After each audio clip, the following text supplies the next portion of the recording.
Hello, everyone, and welcome to this week's lecture, where we're discussing three Puerto Rican women who have been feminist activists in their own ways in different periods of history. So we're starting with Pura Belpré, who was a children's author, among many other things, as we saw in the reading. She arrived to New York City in 1920 from Puerto Rico and becomes the first Puerto Rican librarian creating cultural programming for Puerto Rican children throughout New York City public libraries. She writes a number of children's books about Puerto Rican folklore, and her first book is Pérez y Martina. We see that she leaves her work when she marries African-American musician Clarence Cameron White and returns to her work after he dies in 1960. She publishes a number of children's books before her death in 1982. And so there are many ways in which she is remarkable, right? One is being part of the early Puerto Rican migration to New York City, being an Afro-Puerto Rican woman and her experiences in New York as a result. We see that in the fact that she marries an African-American man that she meets in New York City. And so she becomes sort of pulled into the Harlem cultural environment of that time period through her husband. Yet at the same time, we see her sort of fulfill kind of traditional gendered expectations as she stops doing her work while she's married and often traveling with her husband. After he passes away, she picks up her work again, working with children and writing children's books. And so she makes a number of significant contributions to the world of children's books, children's literature, and serving children in New York City. She created the first bilingual story times in New York City libraries. She promoted the idea of the importance of representation for Puerto Rican children. She organized the Three Kings Day celebration for the community, and she used puppetry to create storytelling performances. Her papers and books, and even some of her puppets, are part of her archive that is kept at the Center for Puerto Rican Studies in New York City. And these puppets that she used to entertain children with, to do storytelling hours and so on, are part of the archive as well.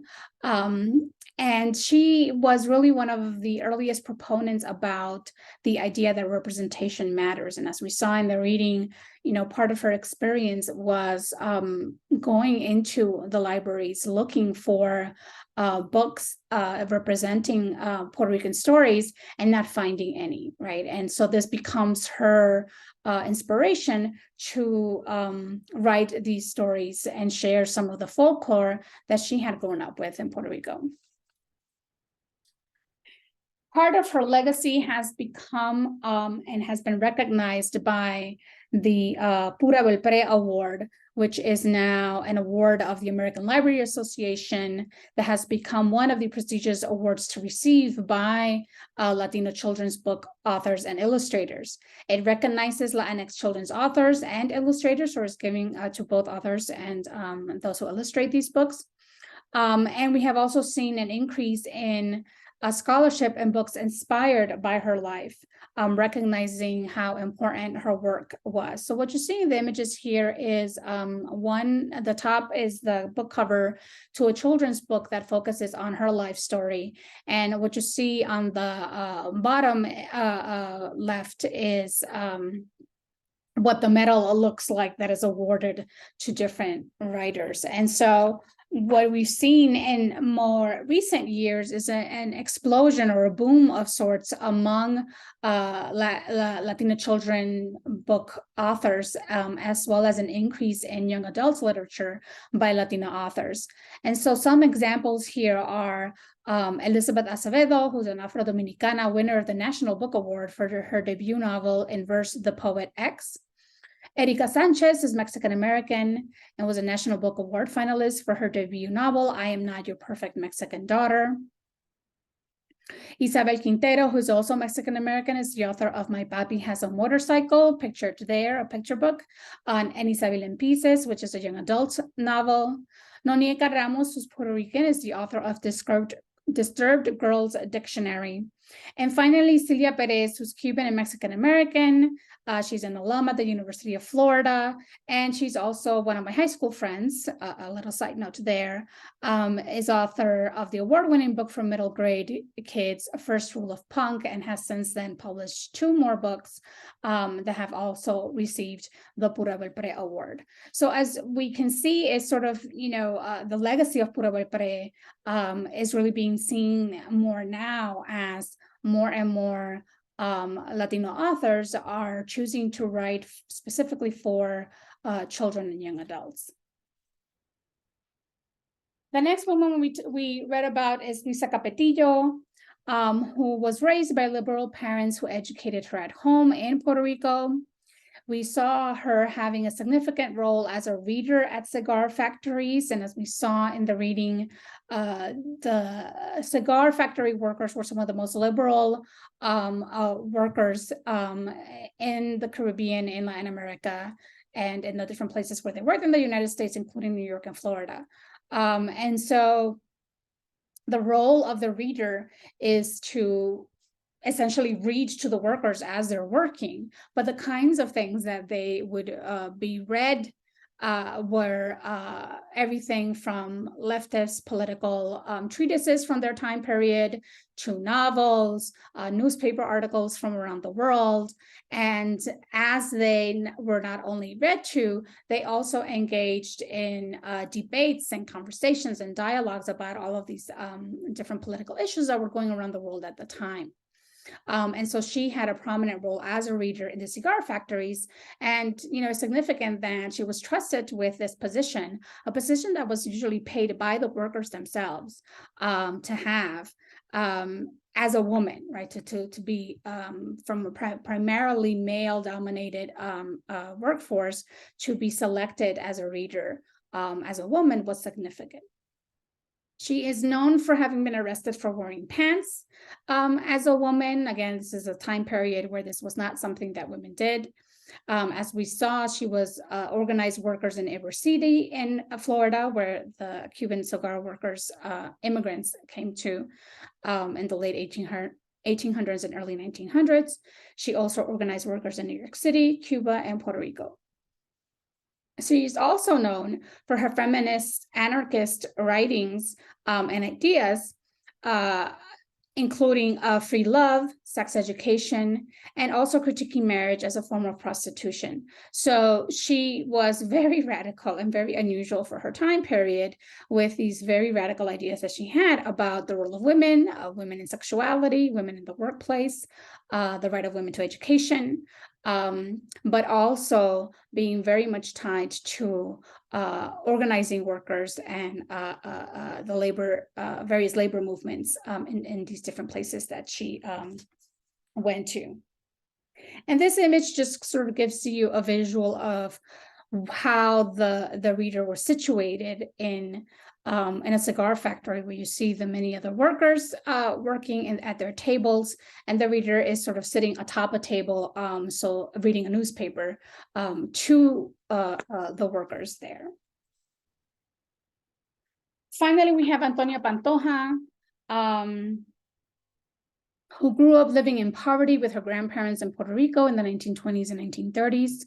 Her grandfather was a union organizer and serves as a role model for her. She continues her education beyond the 8th grade with the support of an uncle, and ultimately enters the University of Puerto Rico in the late 1930s. Again, something that is unusual for an Afro-Puerto Rican woman of her class status in the island at this time. She becomes the family's main breadwinner after college, working as a teacher in rural parts of the island. She arrives to New York City in 1944 and worked at a lamp factory, where her work inspired her to organize the workers into a union, which successfully achieved a settlement with the owners. She enrolls in Hunter College to complete her bachelor's degree. She worked in numerous factories as a welder in the garment industry and experiences racial discrimination as an Afro-Puerto Rican woman. She eventually earns her graduate degrees from Columbia University in 1954 and the Union Graduate School in 1973. Again, all of these are in New York City at the time. So she moves to New York City, and really that is where she not only advances her education, but in some ways becomes politicized, particularly around labor and education. We saw in the reading that she was the creator of a number of organizations, beginning with her involvement in one of the first formally organized youth-led Puerto Rican organizations in New York, the Hispanic Young Adult Association, while she was a student at Hunter College in the early 1950s. So she's already, as a college student, right, organizing there. She is part of creating the Puerto Rican Association for Community Affairs, the Puerto Rican Forum, and ultimately ASPIDA in 1961. And this is the organization that really becomes sort of her passion. So as I said, it's founded in 1961. The organization was deemed as more moderate by those Puerto Ricans that felt that organizations should be more radical, but nonetheless, it had a significant impact by focusing on educational skills and helping young Puerto Ricans achieve and access higher education. So the model of ASPIDA is to create clubs, ASPIDA clubs throughout various high schools, offering tutoring in classes on Puerto Rican culture, and used cultural rituals to empower students, such as the areito, which is a ritual that comes from the Taino indigenous a tradition. And so the organization is not just teaching these students the academic skills and how to apply to college and how to have access to higher education, but it's also a cultural empowering kind of organization as well, which is significant in a time period where Puerto Ricans in New York were being demonized in the media and were constantly portrayed as a quote unquote problem in the city.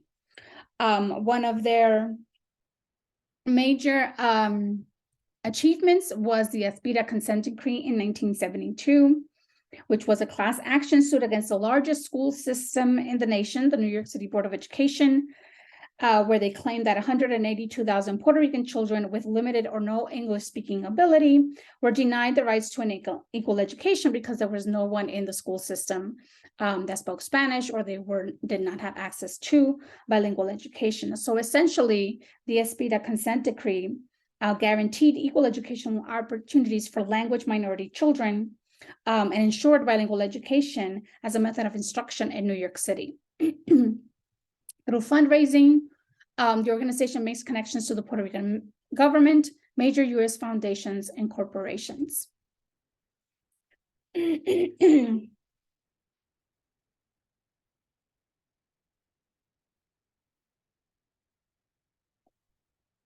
As we saw in the reading, her work with ASPIDA was not the end of her contributions, even when she had different health issues that moved her to Puerto Rico and to California. She continued to work and serve in whatever way she could. She is approached to run for public office while she was still in New York City, again, because of the kind of network and connections she was able to create in New York, but declines running for public office. And one of the reasons she declines is because of her sexuality. She had relationships with women. She was a lesbian. And again, at the time, this was something that you kept very quiet, especially as she is trying to work with the Puerto Rican community that is typically, and especially during this time period of the 60s and 70s, pretty conservative when it comes to sexuality. And so she did not want her own personal sexual identity to have an impact on her capacity to be able to do the kind of organizing and creating the kinds of organizations and having the kind of impact that she wanted to have in the Puerto Rican community. She ends up creating a number of institutions, such as Boricua College in New York. She co-founded with her partner, Mina Perry, the Graduate School for Community Development in San Diego. While in Puerto Rico, where she was supposed to be retiring, she creates Producir, which was a community-based economic development project. With starts and stops, the project managed to produce adequate incomes for some families through the creation of a bakery, a post office, a credit cooperative, among other ventures. She ends up returning to New York City in 1999 to continue the work of Aspira and to mount a historical recovery project. She's awarded the Presidential Medal of Freedom in 1996 by President Bill Clinton, and unfortunately dies in 2002 of cancer. And so this culminates sort of our summary of the three women we had to focus on from our readings this week. But what we can see is that each one represents a different way of being a woman and being an activist, right? And how they dealt with their racial identities, their sexual identities, their cultural identities as they navigated their respective activism, from Pura Belpré, writing children's stories, creating bilingual storytelling hours, and really focusing on serving Puerto Rican children in New York City, to Luisa Capetillo, who most of her work focuses on the island, but we see her connecting throughout the United States through her work organizing workers, but also disseminating her feminist anarchist ideas during the 1920s, 1930s, and so on, up to Antonia Pantoja, who focuses her activism on education. And so the reason why I like focusing on some of these women is to raise the question of, can we think about the kind of activism that they did as feminist Latina activism, right? Could we see the work of Pura Belpré and Antonia Pantoja, even though not overtly identifying themselves as feminists? Can we see their work as examples of Latina feminism or not? So I look forward to your thoughts in the discussion post. Have a wonderful week.